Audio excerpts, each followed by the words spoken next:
You can live with the pain of discipline now or suffer the pain of regret later. That is the main quote of this conversation. Episode 44 of the Jet Life Uncovered with Kyle Freiberger from First Class Leaders.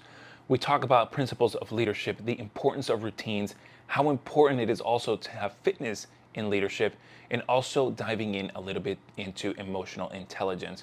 We start the conversation by asking Kyle how he balances his routine between being an entrepreneur and a pilot. You are now listening to The Jet Life Uncovered, an insightful podcast that explores the minds of those who've conquered to live a meaningful life in the air and on the ground. Whether you're a pilot, frequent flyer, or celebrity, we uncover the deep truths of what it's like to live life in and out of the jet. I'm your host, Fernando Contreras, airline pilot, personal trainer, and intervention coach. You're about to take off into a conversation with individuals in which we get to know their intersection between living a purposeful life and reaching peak performance. The Jet Life Uncovered podcast starts now.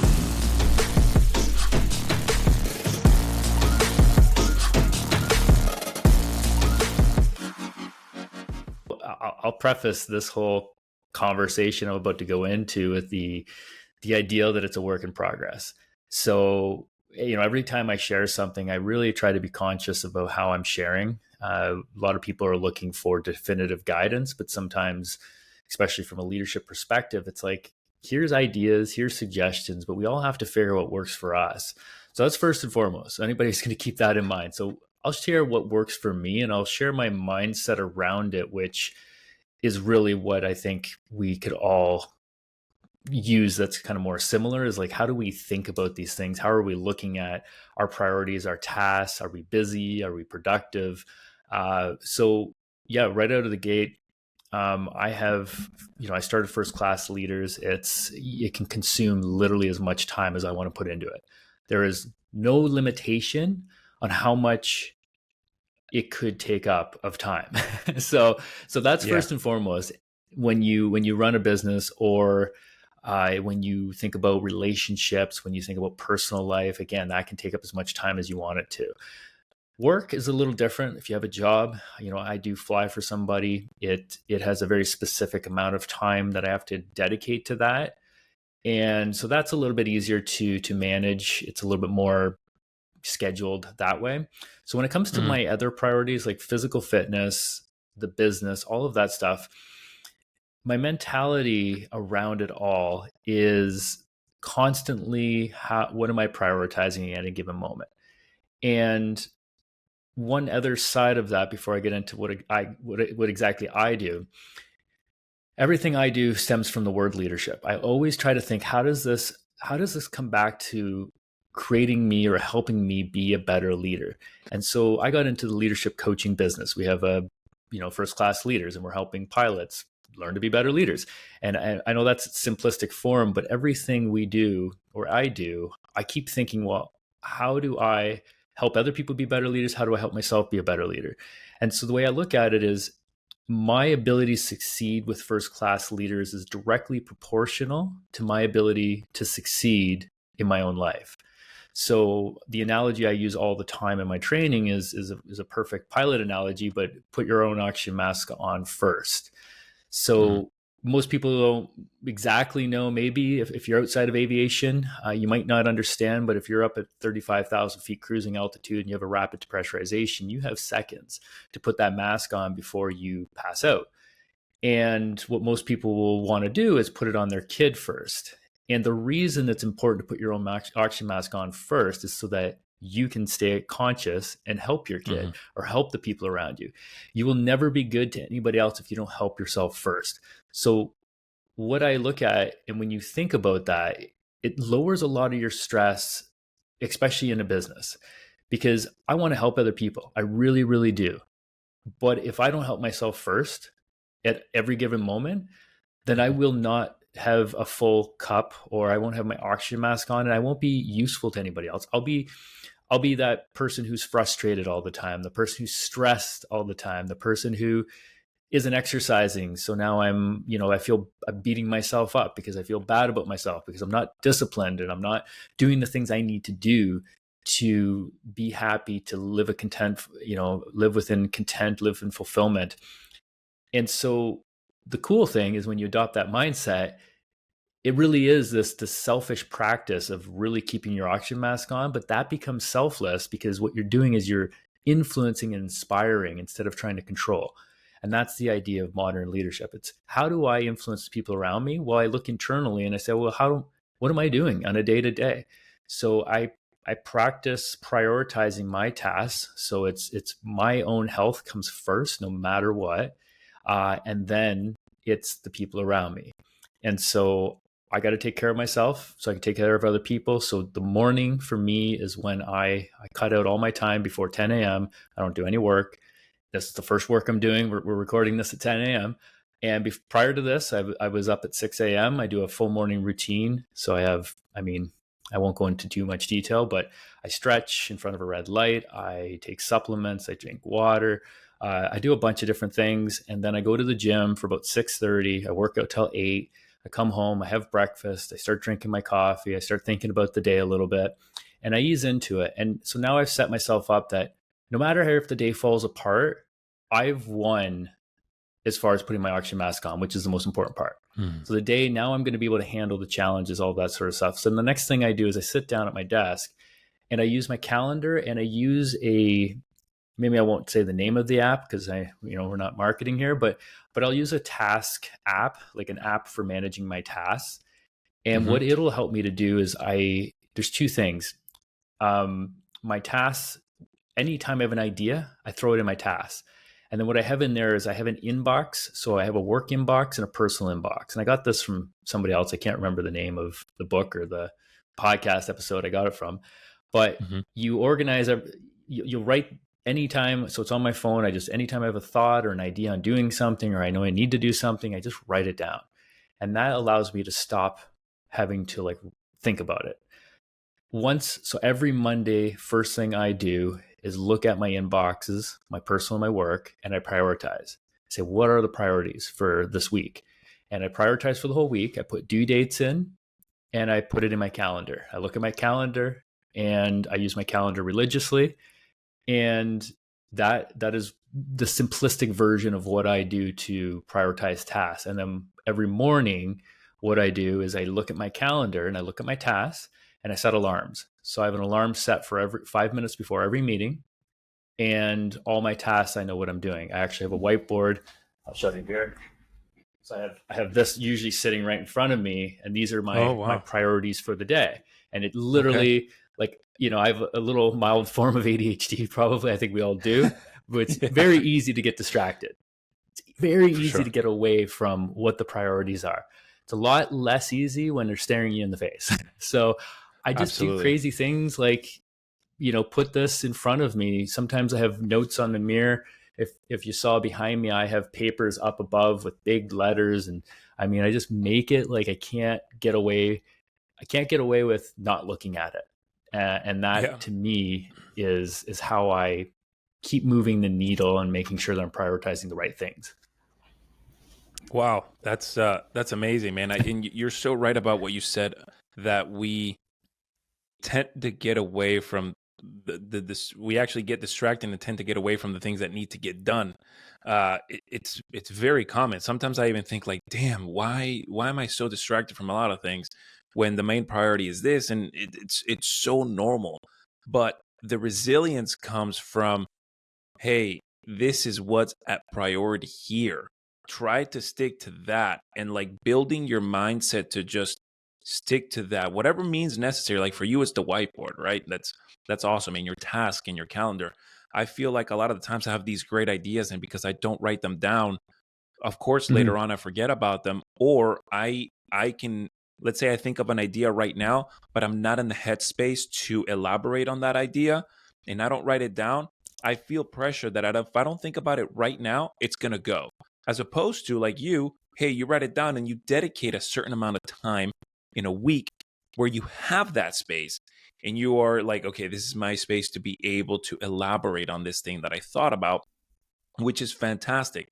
I think all those little things without task prioritization leads to getting distracted a lot easier from things because we're constantly like, oh, I have this great idea, but then I'm not ready to think about it. And then here comes a distraction. You try to think about something that you're in control of, right? Like I feel like for me, a lot of the times I'll put off something that has priority, which is less of something that I want to do. I really don't want to do that, but I have to do it. And then I find myself distracted with little fires, little things here and there where I know I can easily control that.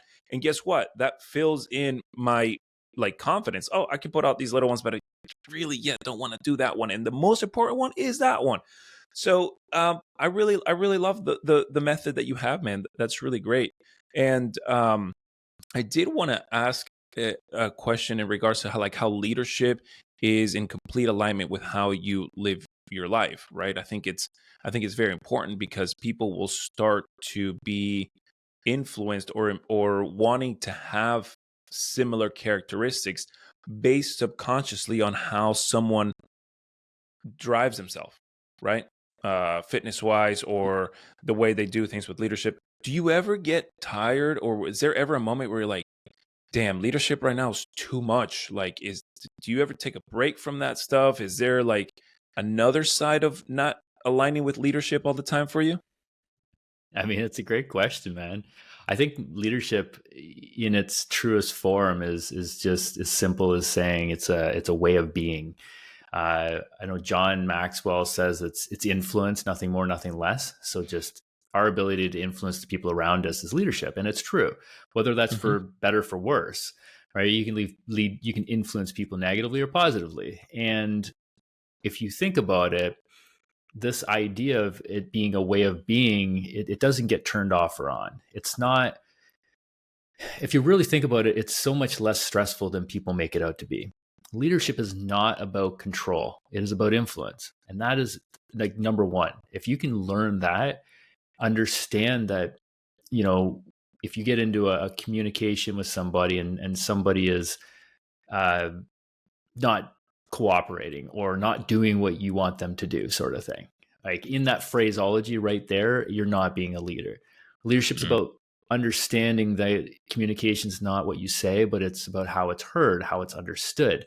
So just that as an example, when you think about the complexity of communication as an example, you have a lot less stress because you're not trying to control what the other person comes out with. You're trying to influence it and you're trying to maximize it, but you let go of this idea that the world externally to what, like, to your mind, you have no control over anything. You give me, we don't even have control over our body. If you really think about it, we influence our Yeah. body, we use our brains to influence the movement in our body, but you break an arm, you can't move it anymore. Hmm. So like there's very little that we actually have control over, and it's all up here what we have control over. So external things, and it's not that if we relinquish control, then everything's just going to happen the way it happens and that's fine. It's like, well, that's true to a degree, but we can Yep. still influence what is happening. So if you want to maximize your chances of getting what you want or being who you want to be, you have to focus on maximizing your influence. And when you do that, the way to do that has nothing to do with the people around you. It has everything to do with you. And Mm. that becomes a self-development journey. So it's not something you turn off and on. So I'll give you an example. Uh, when you're dealing with somebody frustrating, maybe somebody frustrates you. Uh, are you being a leader?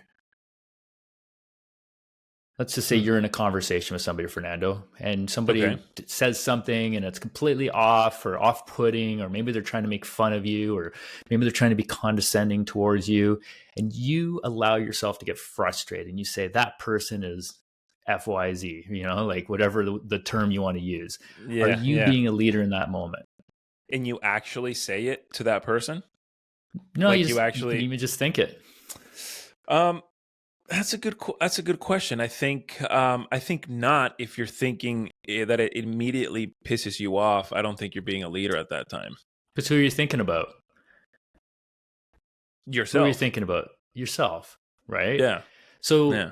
so when somebody frustrates us, we're actually being the victim, and we're suggesting that they're controlling our state.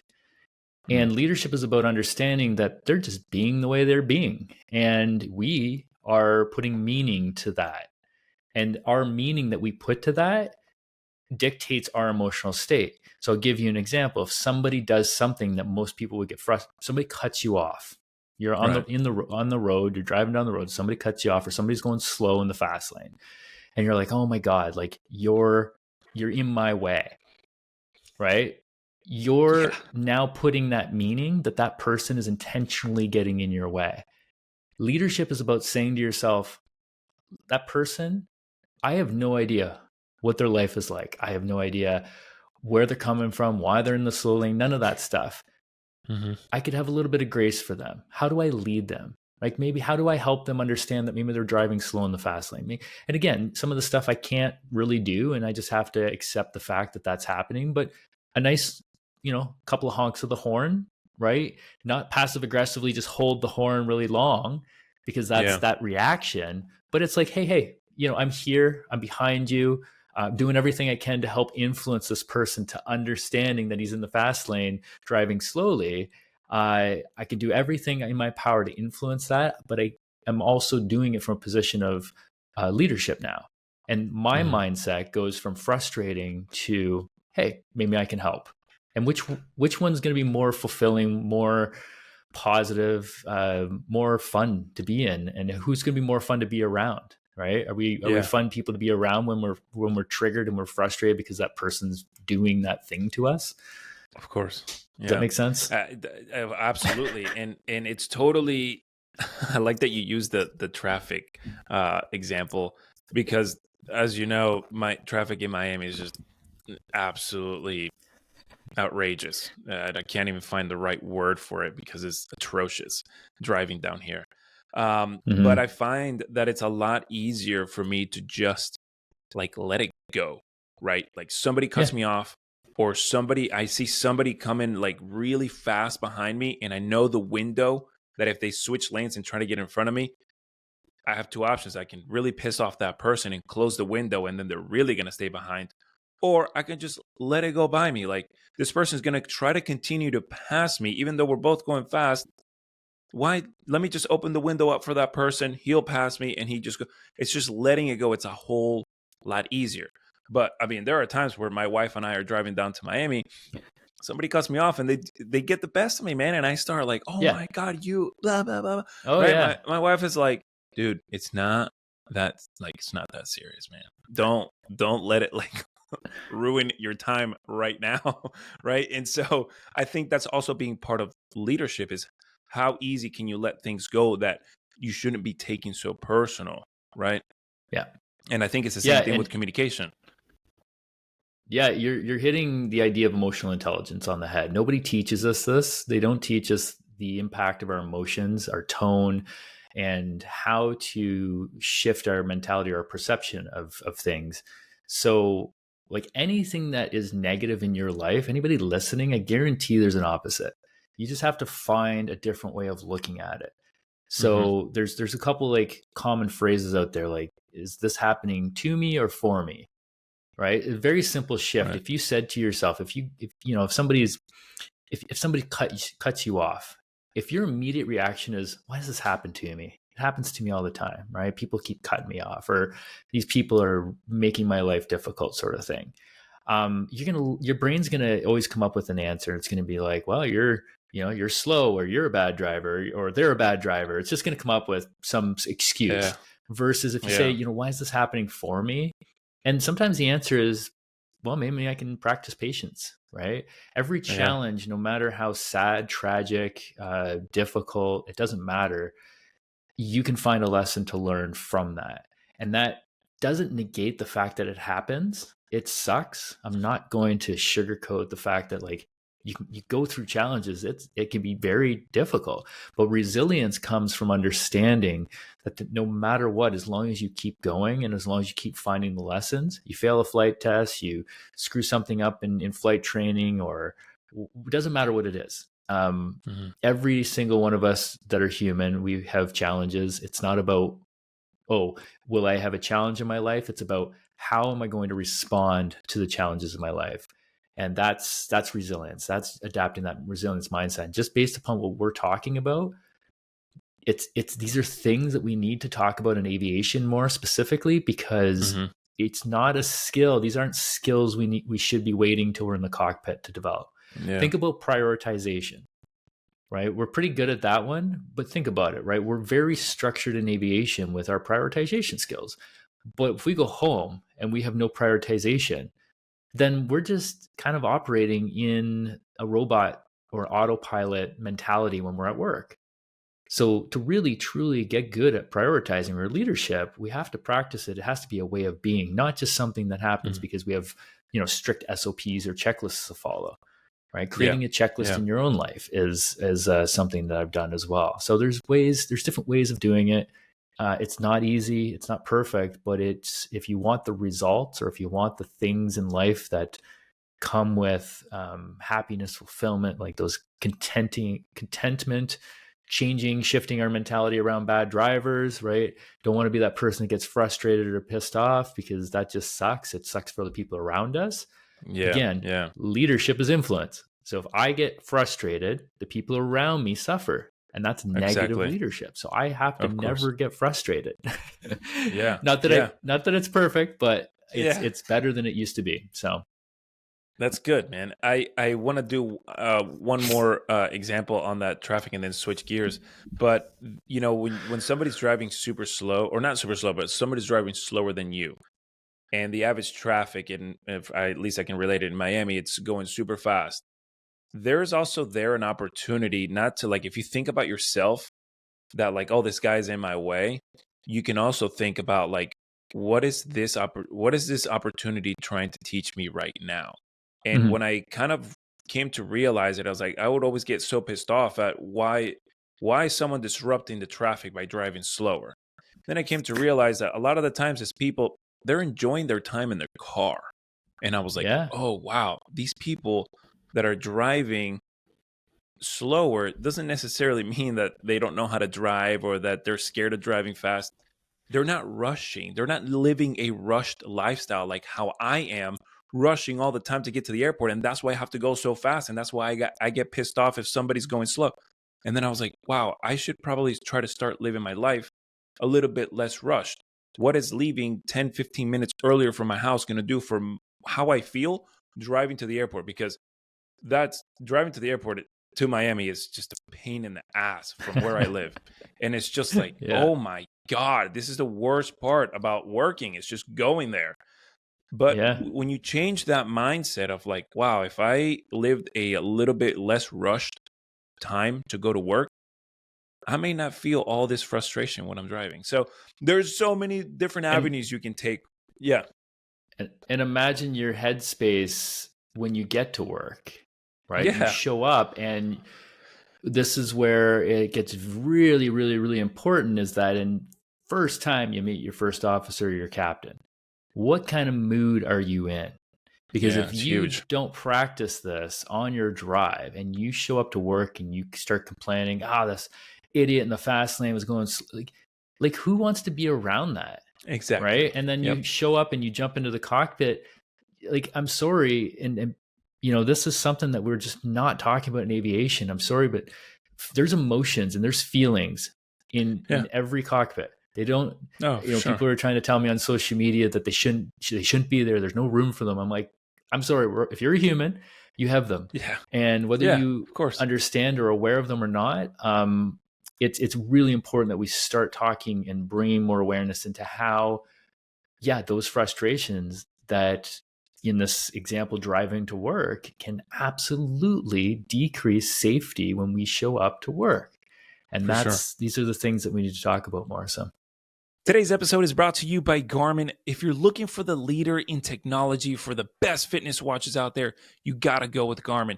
I personally wear the D2 Mach 1 Pro when I'm sleeping, when I'm working out, when I'm flying, and when I'm out socially, because it has such a great, unique style to it, but also it has the athletic look and also the classy look as well. So I love being able to interchange the bands to pull off the look that I'm going for. It is super comfortable. It is the leading in technology for about almost any physical activity you can think of: swimming, biking, if you're training for a triathlon, if you're running for a marathon, if you're training for competitions with weights or any sport.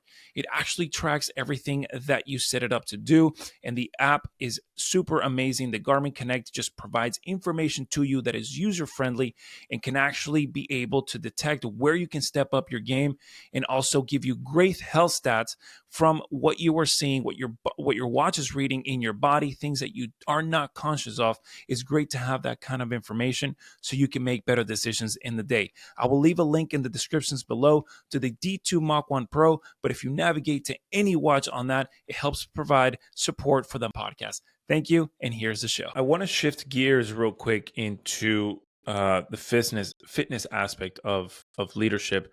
How does that I know you're into fitness. You're actually doing a workout right before this episode, but how does this influence and make an impact on your leadership alignment with your life? I mean, I feel like I ask you the same question. You're a pretty fit guy yourself. Why do you work out? Like, why? Well, What's the point? For me, the point of working out is that I want to be able, I think we talked about this on the last episode, but I want to be mobile. I want to be able to have good mobility, not have any tweaks, pains here and there. I also love the feeling of working out, just exercising and being an athlete. But I think more importantly, what it does to me mental health wise, that I find on the days that I don't work out, how much more external pressures get to me, rather than when a day that I do work out, I'm so much better at handling all that stuff. Obviously, it's releases of different kinds of chemicals that allow me to feel in a certain way from working out. But I definitely notice a huge difference, and I think that, along with me wanting to stay athletic, is the perfect combination for me to just make it part of my life. Yeah, man. Have you ever, like, I'm a big golfer. Do you ever golf? Are you a golfer at Mm-mm. all? Mm-mm, No. no.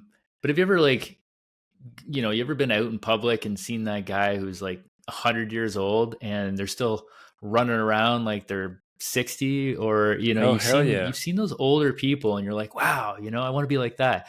There you go. Hmm. They're Yeah.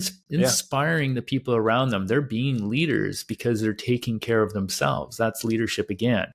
So we all know that physical fitness is important, right? And Yeah. the next stage is really getting to the common understanding that mental fitness is just as important. So this Hmm. idea of resilience, it comes both physically and mentally. If we work out, we become physically resilient as well as mentally resilient. But the mental resilience comes from a different aspect of working out, right? We develop mental resilience through pushing through that pain because we know the pain is just a sign of like our brain trying to protect us. But we also know if we push through that, then our muscle will break down. We'll give it some time. It'll recover. We give it the nutrients it needs and it grows and it's stronger, more resilient than it was before. So now we're not Hmm. only building physical resilience, we're building mental resilience. And again, we're talking about resilience in aviation, in CRM, but it's a skill that we want to all have in our lives. People often, in our mentorship program or our network or our workshops, it's often I'm asking people, what do you struggle with the most? And people say things like, well, I lack confidence, or I lack, clarity, or get frustrated a lot, or I get stressed a lot. All of those stem from not doing that mental training or not knowing, most people don't do mental training because they don't know where to start. Same with physical. It's Hmm. like, I don't want to go to the gym because I will hurt myself because I don't know how to work out. Well, that's why we have trainers. That's why we have physical trainers. Yeah. And it's the same with our mentality, is having somebody help us understand how to exercise our brain so that we are more content, we are happier, we see things from a leadership perspective instead of a victim perspective. Everything changes in your life. And not only that, the people around you now are going to be positively affected. If you have kids, Yeah. if you have a spouse, think about those people and who would they rather be around? The person who's stressed, the person who's getting triggered, the person who has those emotional reactions, or the person who learns how to be resilient, how to be more content, how to be more patient, less frustrated when that person cuts you off in traffic. So yeah, they go hand in hand, and physical fitness for me and leadership it goes hand in hand. It's both mental and physical resilience. And it goes back, just the last piece here, it goes back to the concept of putting my own oxygen mask on first. So I Hmm. win the whole day in the first 2 hours of my day. And everything That's else awesome. is gravy. It's just, Yeah. it doesn't really matter. Everything else doesn't really matter. It doesn't. The business, the job, all that stuff doesn't really matter, because why are you doing Wow. it? Yeah. Yeah. Why are you doing I it if love you're that. not content, if you're not happy, if you're not fulfilled, right? Exactly. And I love that, not everybody has to be a morning workout person, but I love that at some point in your day you have that, Mm-hmm. you come back to like, hey, I conquered this. The rest is whatever it is. And I think, like you said, the oxygen mask thing, you come first in order for you to be an example or lead by example for everyone else. And I think the tough part about resilience is that everyone knows we don't need stats or studies to prove that you feel better after you work out, that you're able to have better cognitive after you work out, right? We don't need studies in that. It's 100% of the people that you ask, they all say the same thing. Yes, I feel better. But there's also the people who have zero interest on exercise or anything. They don't really care about the benefits. It doesn't matter, right? That's the way they like to live their life. But we understand that we all humans have to do something that we may not like doing at first.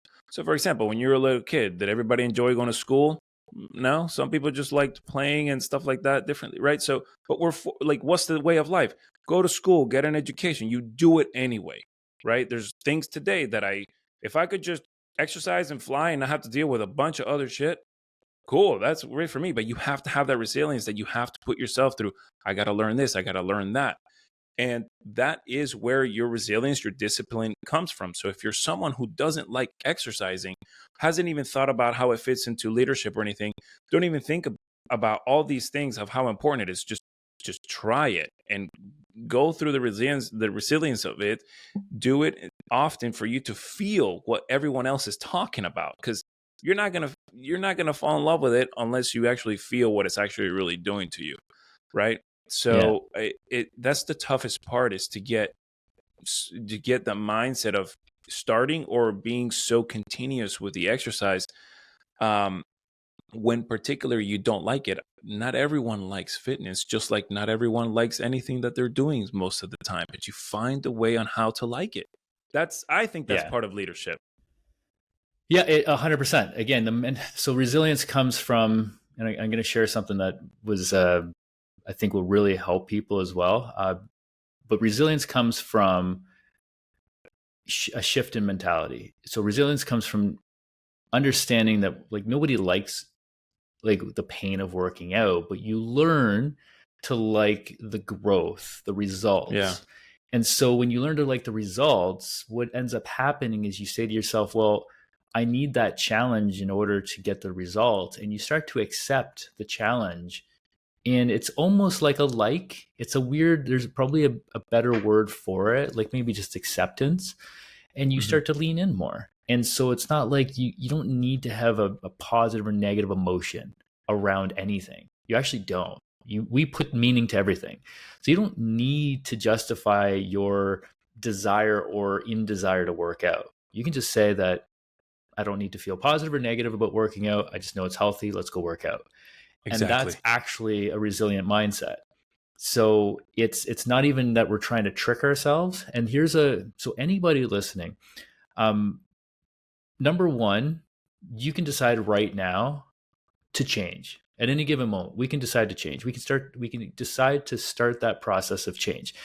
And here is a simple phrase. If you write it down, if you're listening, here is a simple quote. Put this on I literally have it. I had it. Uh, we call our gym the Longevity Lounge, and it's communal. There's about 6, 7, a few couples that use it. So there's probably 6, 7 of us that use it. And so we have this like quote board, and I put this quote up, and it's so relevant to right now. So think about this, write this down, and remind yourself every day, and start thinking about this quote. You can live with the pain of discipline now, or suffer the pain of regret later. So no matter Damn. what you think, you'll never avoid You'll never avoid difficulty in life. There's no such thing. Nobody That's wins deep. at life. We all end up in the grave. Like nobody wins at it. So it's like, well, Hmm. what's the point then, or what's the meaning? Well, I believe we find the meaning in our perception of everything, right? Yeah. So yeah, it's a quote I really do think is powerful. And if you write that down, so we can either suffer or live with the pain of discipline right now, or we can suffer the pain of regret later. Damn, that's really great. That's deep, man, because it makes you want to think about it. Literally, it's like, wow, do I really want to? It's like that. What if? Tony Robbins uses this example. He's like, would you rather be the person who, let's say, you wanted to be a fighter pilot or something, who tried it and did it, and you got it done, or would you be sitting on a rocking chair when you're 80 years old, saying, "What if I was a fighter pilot, man? Yeah. I wish I would have done it." Right. So I guess it's the same thing that goes with the discipline, and you can take that into so many different subjects.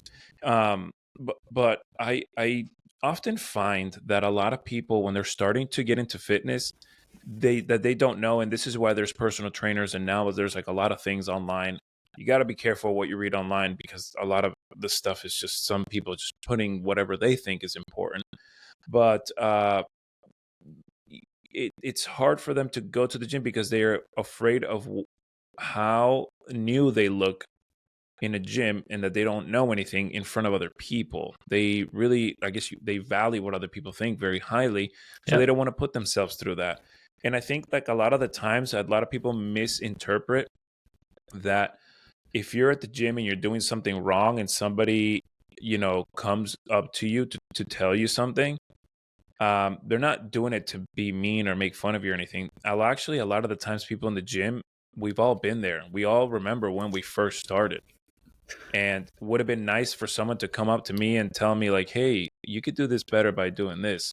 They're not doing there to make fun of you or make you feel bad. They're doing that because they want to see you succeed. They want to see you continue to come here. They want to see that you do this exercise better every time that I see you. And I've always done this since I was a little kid, because my first experience in karate was a bad one. I got like punched in the stomach when I had no idea. So you always have that one person in the gym who wants to use what they know as power, right? But when I Hmm. started getting into the dojo and learning more self-defense, I found that it was much more welcoming. I have that same feeling now. Like, I'm about to be black belt in our school, which is Krav Maga and kickboxing, but I just joined jujitsu, which is a brand new art. Guess what? I had that same feeling of, like, when you're new and you're like, oh man, like, I don't have any friends here. I don't know anybody here. Like, I want to, and then you're kind of like, well, actually, everyone here wants to see me, like, get better. It's not, nobody's here to try to be mean or to try to, like, give me a submission or something like that. They all understand that, and I think that's very common in a gym, in martial arts, everywhere you go. A lot of the times, people think that communication, or that, first of all, that interpretation that you have in your mindset of going in there thinking that everybody's judging you, is already something that you're thinking of yourself, and it's not reality. And then number two is the way that people communicate to each other in those scenarios is something that is very important, right? So, and I think communication is so important, not only in the aspect of life in the gym or in martial arts or whatever, but in the flight deck, with your relationships, your friendships, how you communicate, right? How would you, what would you say to someone who um, interprets communication always as, like, oh, you're attacking me, right? Because that's what we all kind of do. Going back to the example of that traffic, oh, Yeah. you're in my way. So how do we change that kind of mindset based on interpretation Uh, of communication? Ask yourself a simple question. You're showing up to that gym. It's your first time. You're scared. You think, people are going to look at me. I'm going to be embarrassed. All of these different things. What would a leader say? What would a leader think in that scenario? You're showing up to the gym for the first time. What would a leader think? And you gave some great examples of it, but a leader is going to start to think, what if I can inspire? What if I'm inspiring somebody else by being here? Right? A Hmm. leader's going to understand that nobody at the gym ever started at rep 100. They started at rep one. Yeah. So Yeah. I deal with people who have difficulties in flight training. I deal with people who have difficulties at the gym. Right in every area of life. Let's say they're looking at me. I'm pretty fit. They're like, "How do you do that? Oh my god, I'm never going to get there." Right? Or how do you run a business and balance your business with your personal life, with your flying career? I'm never going to be able to do that. So, well, I just started at step one. I never, like, at one point I couldn't do it. So it's like, Yeah. it's the leadership mentality is realizing that the challenges you're going through are actually what shape you to be successful as the thing you want to become. So being a pilot, for an example, if you are having challenges in flight school, good. Because that Of course. it's Yeah. your response to those challenges that are going to dictate whether you're successful as a pilot or not, and not just as a Hmm. pilot but as a leader. So people who don't have any challenges, like, they don't become very good leaders. They're the ones Hmm. that are, everything's handed to them. They have no resilience. If something bad happens, then I would never want to be them. I've known people like that, and I'm the person who's gone through a lot of challenges, and luckily, I had the right people in my life at the right times to help me from feeling like I was alone or to feeling like I was losing my mind. But instead focusing on what am I learning? What am I learning? What am I learning? Literally in Yeah. any given moment, what am I learning? If you just keep doing that and answering that question, you become more resilient on a day-to-day basis. And then the measurement, it's like we talked about in the last episode. It's really, really important to understand that concept, gap in the gain. If you haven't listened to the first episode that we did, go listen. But the gap in the gain, it's really important to measure ourselves based upon who we were yesterday and who we are today, not who we are today and who we want to be tomorrow. Right? Success isn't, Yeah. well, I'm not that person I want to be yet. Success is, I am a better version of myself than I was yesterday. And if you live, they're literally same, like two different sides of the same coin. But think about Yeah. who's going to maximize their chances of success. The person who's constantly, oh, I'm not a leader. Oh, I can't work out. Oh, I can't do this. I can't do that. Right. Or the Yeah. person who's like, working out is freaking hard, but I showed up today. I did something. Yeah. I am 1% better than I was yesterday. If you keep doing that, Yeah. let me tell you, it compounds. And that is where you and I started in anything. Hmm. And Hmm. just like you, I've started new things. This business adventure is still fairly new. It's only a few years. It's still new. I'm still learning things that I didn't know, and it's hard. But I know that it's not about the results that I get. It's about the way that I handle it all. And Yeah. yeah, a leadership company is only going to be successful in my ability to lead, and leadership comes from influence. So if I'm stressed every day because of the business, I probably shouldn't be doing this. Yeah. So Yeah. Exactly. yeah. You're right. You're absolutely right about that. Um, I like two terms that you mentioned. One, clarity, and the other one is how to measure what you're doing, right? The gap in the gain. And I think I immediately thought about something I was talking with my wife yesterday, and she was like, "Hey, so how was your jujitsu?" I've only been doing jujitsu for 2 weeks, right? I'm fairly new to this, but once you have martial arts concepts, a lot of things start to sink in quick when you're learning a new art. And every time that after class we do this thing called rolling, which is kind of like sparring, but only in jujitsu style. So we do these, and in the first week, of course, like we do 6 minute rounds, and I would get tapped out pretty quickly because these people that been doing it for years, they obviously know it's not about strength. They say, hey, you're really strong, but like jiu-jitsu is more about like the angles and things where you won't be able to move no matter how strong you are, and that I really find that fascinating.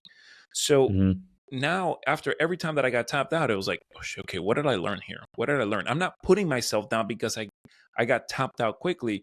I'm learning in every single instance, what did I do here wrong that got me to be in the situation for me to get like choked out or lose a point or whatever it was.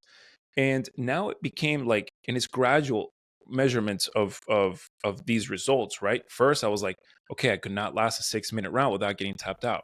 Now, week two, I am lasting 6 minutes without getting, as long as I don't get tapped out, I'm happy. If I end up losing the match, it's still fine.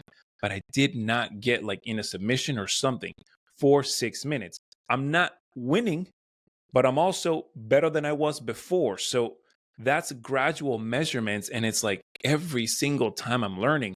And again, that is leadership mentality, because I'm not putting myself down for getting tapped out or submitted or something like that. Right? Would you agree? Yeah, and based upon what you say, let me ask you this. Would it be safe to say that instead of saying, if I don't get tapped out, I'm happy, instead of saying that, what I hear you saying is, if I learn something, I'm happy? Like, Yeah, what if we exactly. changed our definition to that? What if Mm-hmm. we, what if our priority every morning was to reflect on the day before? And if I can answer one simple question, how am I 1% better than I was yesterday? And it's, Mm-hmm. let me tell you, it's very easy actually to do. I read one page, I read a new quote, I felt this sense of ease for 5 minutes. I gave myself Yeah. permission to, relax for whatever. Literally, you can find anything. And what happens is you're driving a different mentality, which is you're choosing to seek happiness literally every day. And Yeah. so it's going to set you up for your day. So you got a big challenging day, but as long as you prioritize this practice, you feel like, okay, you know what? I know by the end of today, I'm going to reflect tomorrow and I'm going to probably say, well, shit, that was a really tough day, but I learned XYZ. And Mm-hmm. that's going to make it worth going through. And so, again, Yeah. it's not ever, nobody wins at this race of life. We all end up in a grave, Exactly. right? So Yeah. it's not going to be about what you did. It's going to be about who you are, right? Yeah. Exactly. And all that is like, it's like compounding interest, man. Once you get a little bit more knowledge and then more on top of that and more on top of that, the greater of a leader you become. And not just in like in leadership aspect, but like as a person. You Mm-hmm. have all this wealth of surrounding knowledge. You're not closed-minded, you're more open-minded.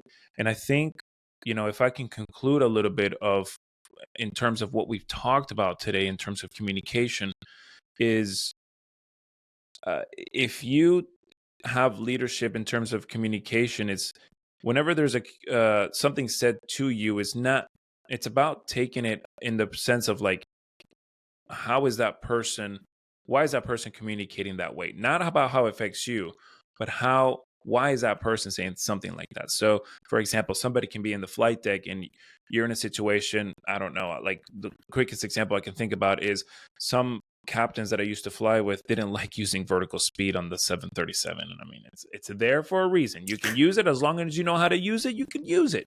But they would be like, no, no, no, no, this is airplane, you cannot fly with vertical speed, and all this like blah blah blah blah blah.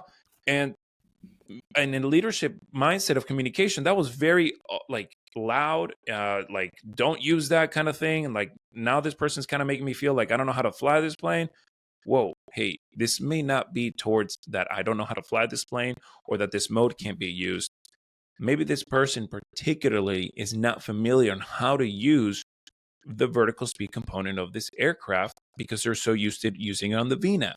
And you know what? I adapted and I took that communication. I was like, hey, if you don't like doing that, that's okay. I can fly the other way as well if you want me to keep it on VNAV. But I didn't take that as like, damn, this guy thinks that I don't know how to fly. And it's Mm-hmm. not true. So it's the leadership part is, how did I take that person's crazy like comments and then still have a successful outcome, right? Because if I was just like, you know what, if you're not going to let me fly vertical speed, then you fly.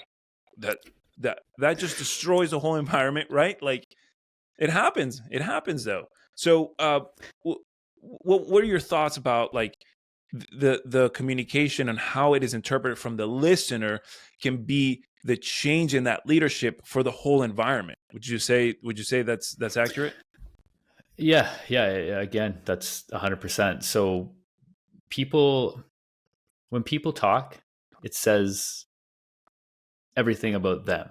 So like if I gave you feedback, right? And most people would be like, oh, well, that says things about Fernando.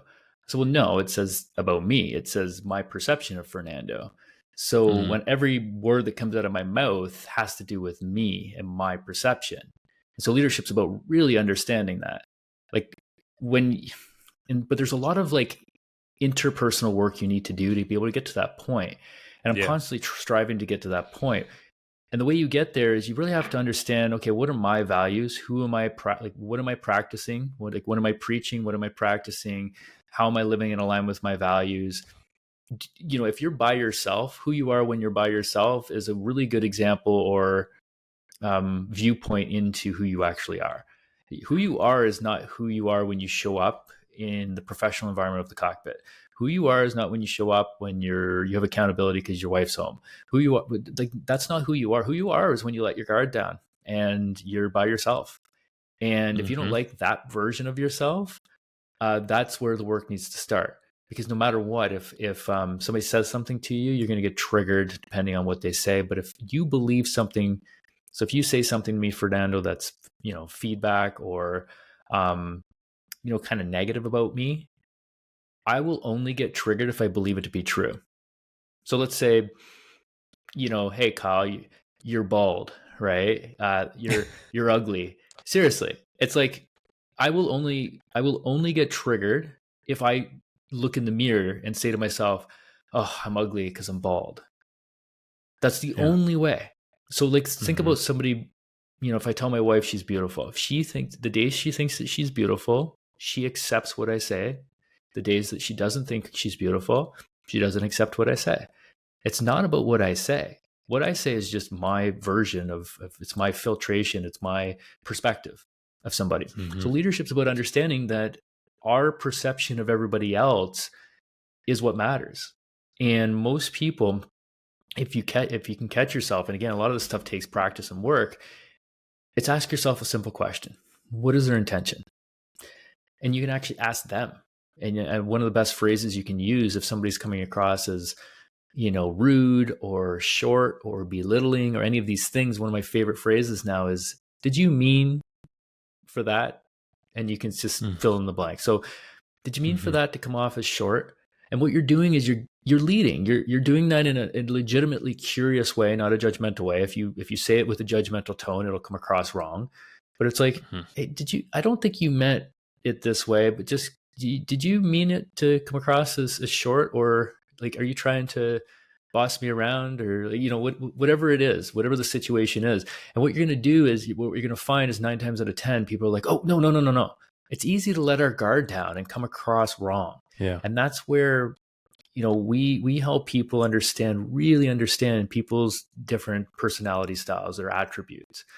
And if we think we're all, just because I think that I'm speaking nicely to somebody, leadership is about understanding that that person is perceiving me on any given day based upon their experiences.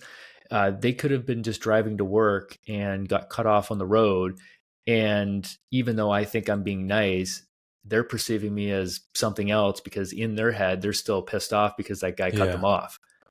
So leadership's about understanding that and having empathy and patience with people. So communication aspect of everything has to do with how things are understood and heard, not what I'm saying.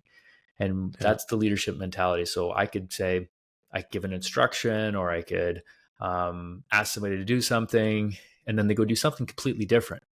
If I get frustrated, I'm the victim. I'm not being a leader. But if I think about leadership, I think, okay, well, how could I have better made sure that that person understood what I said? And that's where open-ended questions come from.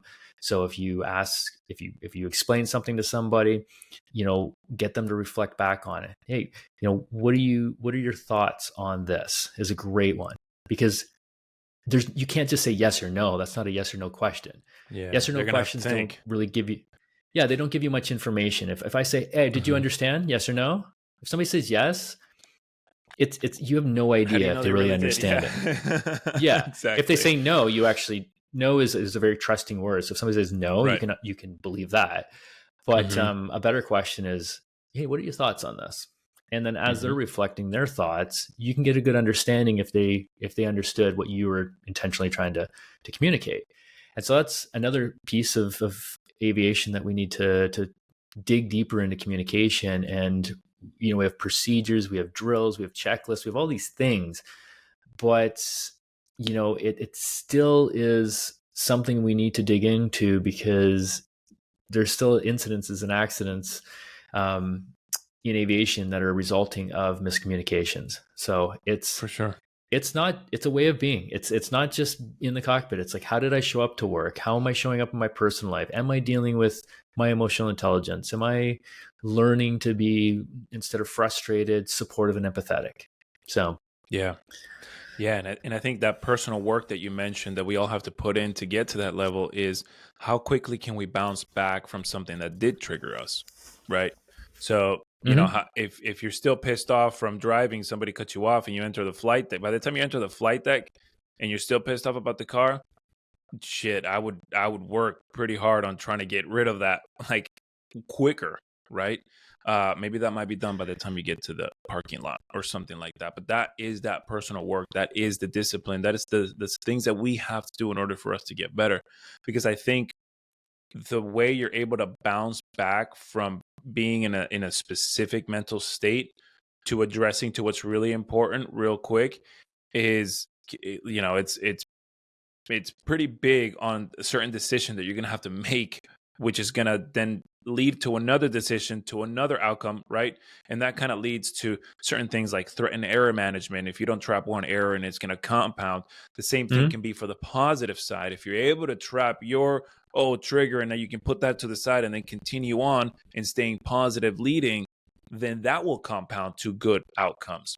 So Kyle, I think man, I really love everything that you've said on this episode. I really want our listeners to know and get a full uh experience of the first class leaders. When is your next workshop? And then this is something aside from being a member and all those benefits that you get on first class leaders, but there is these awesome workshops that you're going to do. I can't wait to go to the next one. But which ones are the next, I don't know, one or two to come? Yeah, I mean, the next ones that aren't filled up yet, I think April 4th still has some room. Probably by the end of this week, it'll probably be full.